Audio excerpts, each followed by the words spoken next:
तुम अगर मुझको ना चाहो तो कोई बात नहीं, अगर तुम किसी और को चाहोगे तो मुश्किल होगी। तो ये नरेंद्र मोदी कह के आए थे कि ये पिछड़ों की सरकार है, मजदूरों की सरकार है, किसानों की सरकार है, लेकिन ये काम कर रहे हैं किनके लिए? उन कैपिटलिस्ट वर्गों के लिए। कृषि बिल जो है इसको वापस लीजिए, क्योंकि ये कृषियों के इंटरेस्ट में नहीं है, कैपिटलिस्ट वर्ग के इंटरेस्ट में है। तीनों कृषि बिलों को जल्द से जल्द वापस लिया जाए।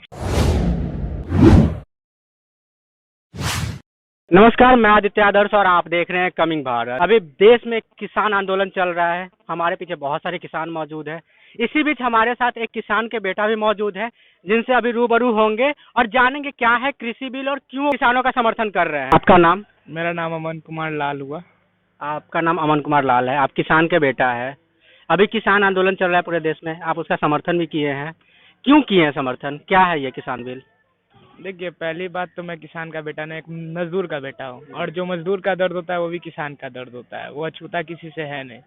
और ये जो बिल है पूरी तरह से किसानों के इंटरेस्ट में है ही नहीं, इसीलिए हम लोग इसका विरोध कर रहे हैं। क्योंकि जो लॉकडाउन के समय मजदूरों के साथ हुआ वो किसी से छुपी हुई बात नहीं है।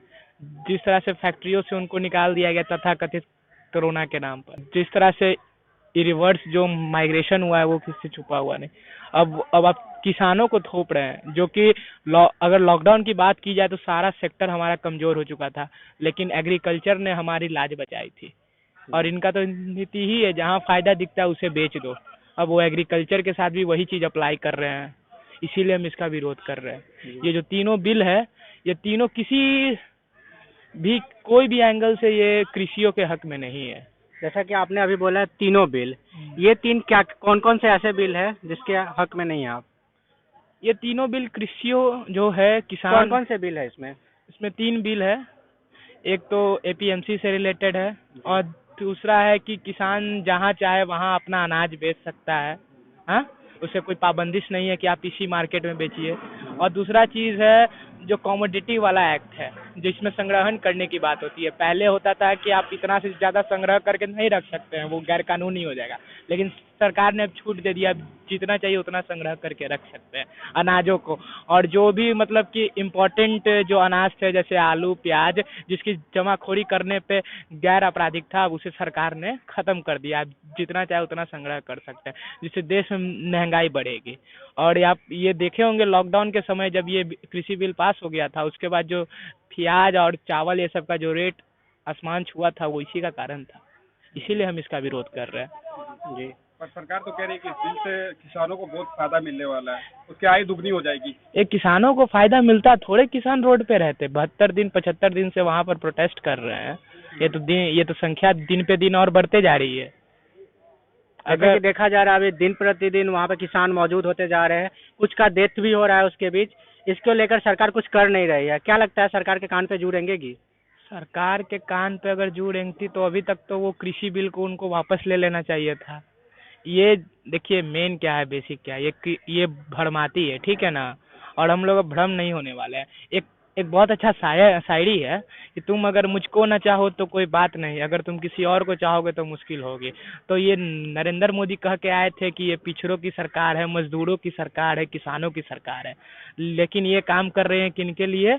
उन कैपिटलिस्ट वर्गों के लिए। तो आप हमारे लिए आए थे सरकार में कि हम आपके लिए सरकार बना रहे हैं। आप हमारे लिए कोई कार्य नहीं किए, तो हमको लगा चलिए ऐसा मतलब कि गवर्नमेंट में प्रॉब्लम है, इसीलिए आप ऐसा कुछ नहीं बना पा रहे हो।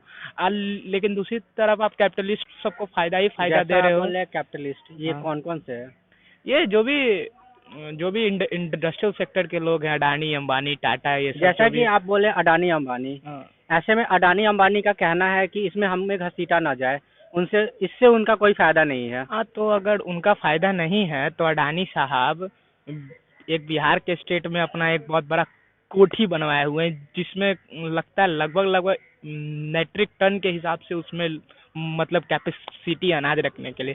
तो आप किस चीज की तैयारी कर रहे हो? जब अगर आपका फायदा नहीं है तो आपको मतलब आपका ये कहना तो रॉन्ग है कि हमको नहीं घसीटा जाए। क्यों नहीं घसीटेंगे इसमें, जब आपका फायदा हमारा लॉस हो रहा है। एक वर्ग मतलब कि नुकसान सहेगा और एक वर्ग फायदा सहेगा। और ये प्रणाली जो है, सुन लीजिए, ये जो पहला जो बिल है उसमें कहा जा रहा है कि इसमें जो कैपिटलिस्ट वर्ग है इसमें नहीं इन्वॉल्व है। एक तो मतलब कॉन्ट्रैक्ट होगा, कॉन्ट्रैक्ट फार्मिंग, उसमें।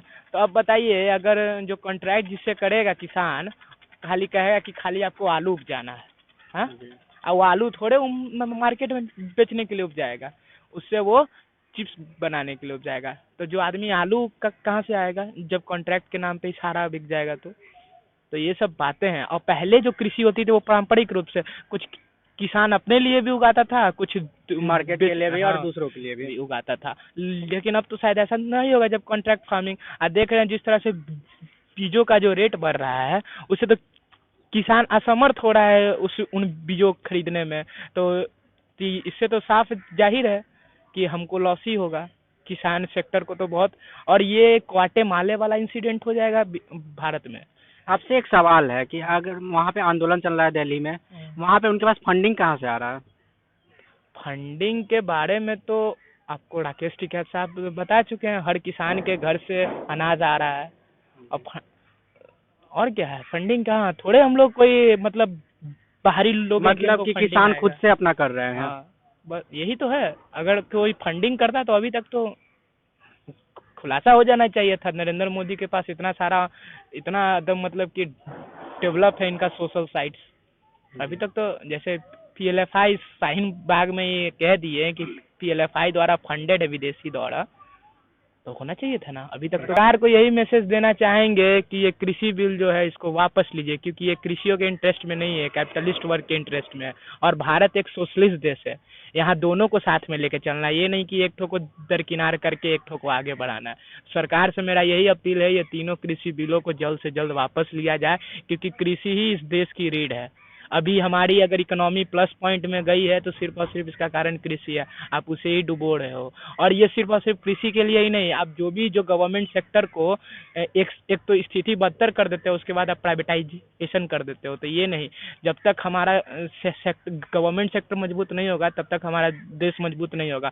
और ये जो आप जो सब चीज़ बेचते जा रहे हो, रेल सेल वगैरह जो भी, उससे काम नहीं चलेगा। आपको अपने में रिफॉर्म्स लाना पड़ेगा, क्योंकि अगर किसी बाप का अगर बच्चा बिगड़ता है तो इसका मतलब नहीं उसका बाप उसको हॉस्टल में डाल देता है। वो सबसे पहले अपने में गलतियां देखता है, मैंने क्या ऐसी ऐसी छूट दे रखी है जिसके कारण गलती हो रहा है। तो आपको उस पर ध्यान रहना चाहिए। जॉब रिफॉर्म लाकर भी उसको ठीक कर सकते हो। क्या लगता है ये आंदोलन कब तक चलेगा? ये आंदोलन जब तक चलेगा, ये तो मतलब भारत के किसानों पे निर्भर है। ये तो हम नहीं है, हम तो उसको फंडेड नहीं कर रहे हैं। अगर हमको इसीलिए उन पर तो कह रही है कि जब तक बिल वापसी नहीं तब तक घर वापसी। हाँ, तो वही बात है, जब तक किसान कह ही रहे हैं जब बिल वापसी नहीं तब तक घर वापसी नहीं। समझ जाइए कब तक ऐसे। राकेश टिकैत साहब ने अक्टूबर तक का डेट दिया है, और आगे कहाँ तक जाएगा वो तो उन्हीं पर करता है निर्भर, क्योंकि हक की लड़ाई है, थोड़े खैरात की लड़ाई है। जी धन्यवाद। जैसा कि आपने देखा, इनका कहना है कि ये आंदोलन अक्टूबर तक चलेगा, ऐसा टाइमलाइन दिया गया है। और ये आंदोलन आगे भी चल सकता है जब तक किसान का बिल वापस नहीं होगा। ऐसी तमाम खबरों के लिए बने रहे हमारे चैनल कमिंग भारत के साथ, और हमारे चैनल को जल्द से जल्द लाइक शेयर सब्सक्राइब करें। धन्यवाद।